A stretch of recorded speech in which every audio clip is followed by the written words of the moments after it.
Hello guys, welcome to our YouTube channel. आज हम आपके लिए लेके आए हैं कोविड-19 रिलेटेड मोस्ट इम्पोर्टेंट क्वेश्चंस। तो सारे क्वेश्चन देखते हैं एक एक करके। सबसे पहले क्वेश्चन है, all the following are component of PP in triage area except. Except का ध्यान रखें क्वेश्चन के अंदर। तो पहला ऑप्शन है कवरऑल गाउन, दूसरा ऑप्शन है hydrogen peroxide auto aerosol generator, option C gloves, option D N95 respirator, option E goggle और face shield. The right answer will be hydrogen peroxide auto aerosol generator. Coverall gown ये PP kit का component है। Gloves ये भी component है। N95 mask ये भी इसका एक कंपोनेंट है। गॉगल्स और फेस शील्ड ये भी पीपी किट का कंपोनेंट है। हाइड्रोजन पेरोक्साइड पीपी किट का कंपोनेंट नहीं है। नेक्स्ट क्वेश्चन है, airway management in a patient with कोविड-19 has potential to cause infection in health care worker because. Option A, अच्छा क्वेश्चन का मतलब है कि potential to cause infection in health care worker, airway management के दौरान कौन सा कारण हो सकता है जो हेल्थ केयर वर्कर में इन्फेक्शन कोज कर सकता है। Option A, it can generate aerosol, option B the health care worker is near the patient's airway, option C all of the choices, option D patient's PP must be removed for airway management. Right answer will be all of the choices. मतलब ये generate aerosol generate करता है, ये भी आएगा। Health care worker near होता है patient airway के, ये भी सही बात है। और पीपी रिमूव करनी पड़ेगी, ये भी सही बात है। तो ये सब कोच हो सकते हैं। नेक्स्ट क्वेश्चन है, all the following can lead to aerosol generation during airway management accept.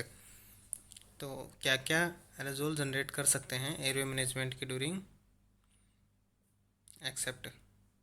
Mask ventilation, coughing by the patient, tracheal extubation, close suction. Right answer will be close suction, यानी mask ventilation कर सकता है droplet को aerosol generation, coughing भी कर सकता है, tracheal extubation भी कर सकता है, क्लोज सक्शन नहीं करता।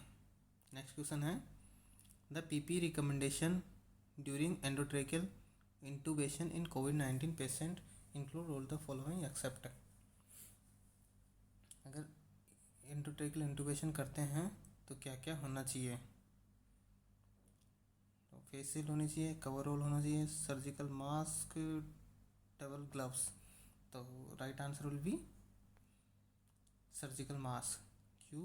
क्योंकि यहाँ पे N90 मास्क की ज़रूरत पड़ेगी। नेक्स्ट क्वेश्चन देखते हैं, all the following need to be considered while taking a nasal swab sample in कोविड-19 स्क्रीनिंग एरिया एक्सेप्ट।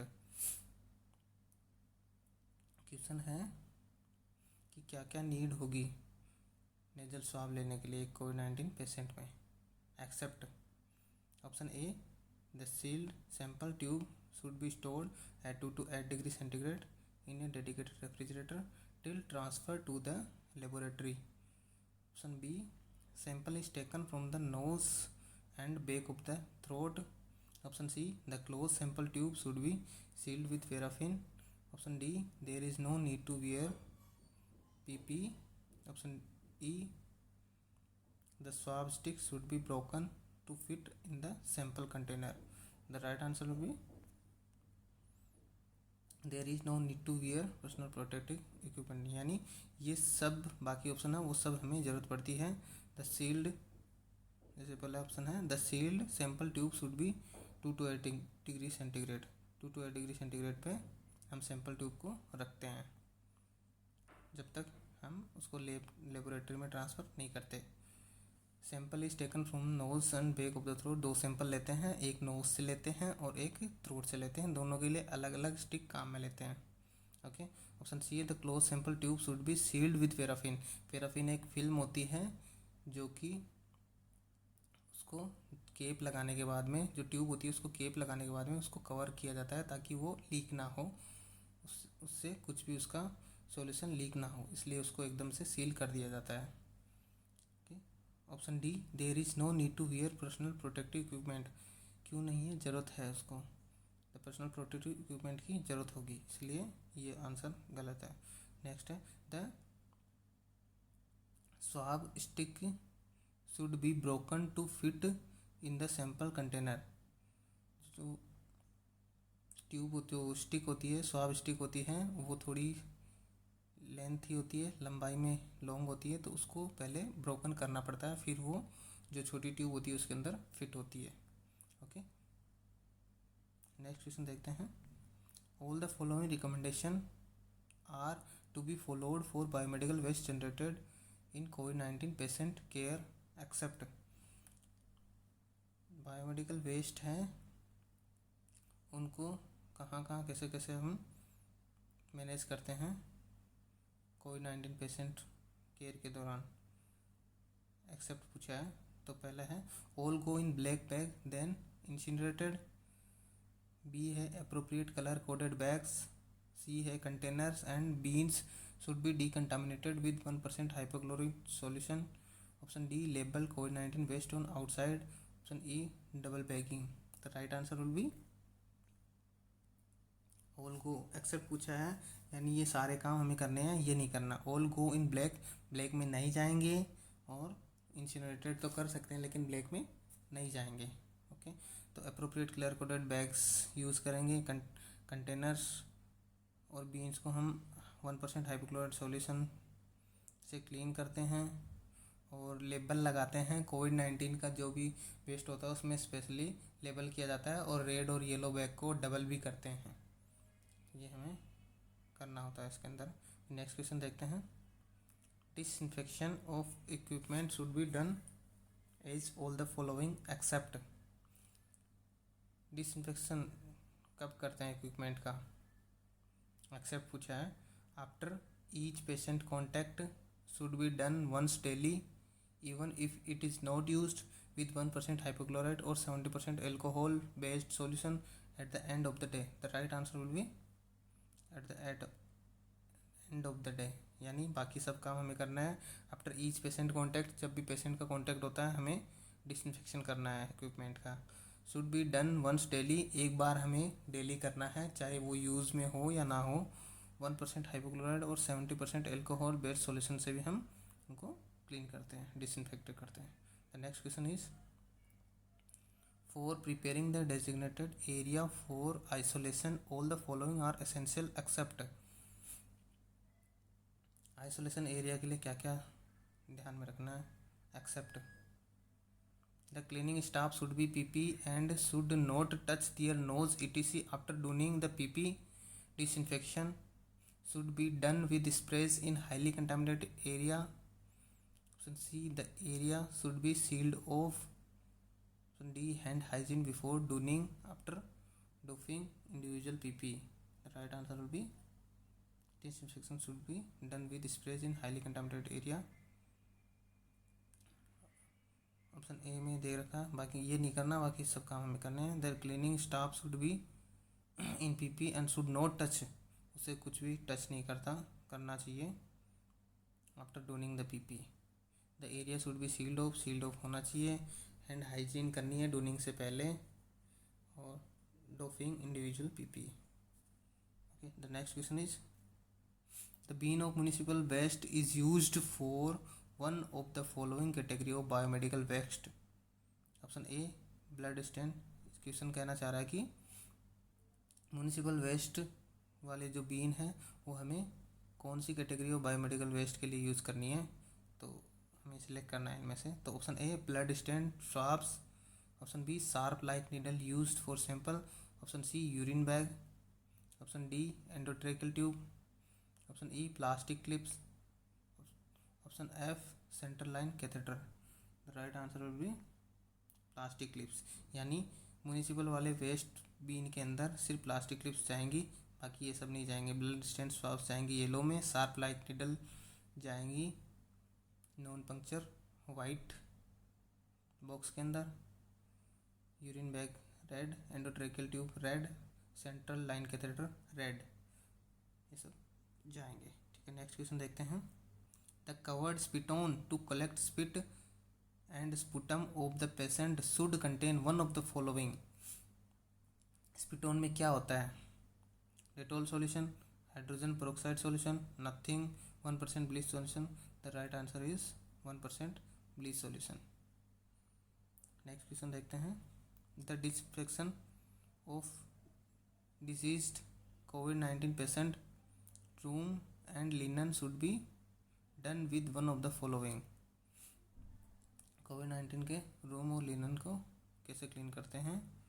तो option A alcohol, option B only living doors and window open is enough, option C 1% bleach with minimum contact time of 30 minutes, option D plain water. The right answer is 1% bleach minimum contact of 30 minutes. The next question is the frequency of cleaning clinical area with suspected COVID cases are located one of the following. Cleaning की frequency कितने time से करनी है कोविड-19 suspected cases के अंदर? तो option A alternate days, B daily, C 1 to 2 hourly, D 3 to 4 hourly. Right answer is 1 to 2 hourly. 1 to 2 hourly हमें क्लीनिंग करनी है। Next question is all the following are standard precaution while caring for a patient under investigation except. कौन कौन से हमें standard precaution रखने हैं patient under investigation, यानी अगर कोई कोविड-19 का पेशेंट अंडर इन्वेस्टिगेशन है तो कौन कौन से हमें प्रिकॉशन रखने हैं? Option A environmental disinfection, option B shutting down hospital, option C hand hygiene, option D use of personal protective equipment. The right answer is except पूछा है तो क्या नहीं होगा, शटिंग डाउन हॉस्पिटल। बाकी सारे ऑप्शन काम में लेने में। The next question is at screening in reception triage area the health care worker should be wearing all the following component of PPE except. मतलब सब पहनेगा एक के अलावा except goggles, double gloves, N95, water resistance, overall gown, hood. The right answer will be hood. Hood की जरूरत नहीं है, बाकी goggles, double gloves, N95 mask, water resistance, coverall ये सब पहनेगा। The next question is for cleaning and disinfecting the contaminated environmental all the following are recommended except. Cleaning and disinfection के लिए जो कंटामिनेटेड एरिया है उसको क्लीनिंग और disinfection के लिए क्या क्या रिकमेंडेड होता है एक्सेप्ट? तो option A 1% hypochlorite, 1% hydrogen peroxide solution as aerosol, option B 70% ethanol, option C 70% isopropyl alcohol, option D distilled water, option E 1% hypochlorite. तो क्या नहीं होगा, right answer will be distilled water. बाकी सब हम काम में लेते हैं। The next question is in the ward while performing a venipuncture on COVID positive the healthcare worker should wearing all the following PP component except। in the ward के अंदर वेन्यूपंक्चर sampling के लिए जो हेल्थ केयर वर्कर है वो क्या क्या PP पहनेगा? Option A boot, hood, water resistant coverall gown, N95 mask, goggles, double gloves, shoe cover. तो एक्सेप्ट पूछा है तो आंसर विल बी बूट्स। बाकी सब पहन सकता है, बूट्स की जरूरत नहीं है। The next question is the first step in doffing of PP is one of the following. First step क्या होगी डोफिंग करने के दौरान? Right answer option A remove shoe cover, option B disinfect hand while wearing gloves, option C check for PP bleach and soiling, option D perform hand hygiene. The right answer will be check for bleach and soiling. PP kit को देखना है कि bleach और सोइलिंग मतलब कटी फटी गंदी नहीं हो रखी, वो हमें पहले चेक करना है। The next question is the first step in donning PP is one of the following. wear shoe cover, wearing the hood, washing hand with soap and water, wearing first pair of gloves। The right answer will be washing hand with soap and water। सबसे पहले toning करते time सबसे पहले हमें hand wash करना है। Next question is the isolation room in the patient under investigation is placed should have all the following feature except. मतलब isolation room के अंदर क्या क्या फॉलो होना चाहिए, जब पेशेंट हो तो क्या क्या होना चाहिए feature except? Option A negative air pressure, option B at least 6 air changes per hour, option C all nursing and medical personnel from team should visit the patient at least 2 times a day, option D availability of disposal dedicated patient care equipment. Right answer will be all nursing and medical personnel team should visit at least 2 times। 2 times कोई ज़रूरी नहीं है, as needed जाना चाहिए और patient को observation में रखना है, इसलिए जब भी ज़रूरत पड़े हमें जाना होता है उसके पास में। The next question is the most common mode of transmission of covid is one of the following. Covid transmission के लिए कौन सा मोस्ट कॉमन कोज है, मोड है? Right, option A blood transfusion, option B faeco oral, option C needle prick, option D droplet. Right answer will be droplet. बाकी blood transfusion में, faeco oral में, needle prix में अभी तक नहीं देखा गया है, बाकी स्टडी ऑनगोइंग है।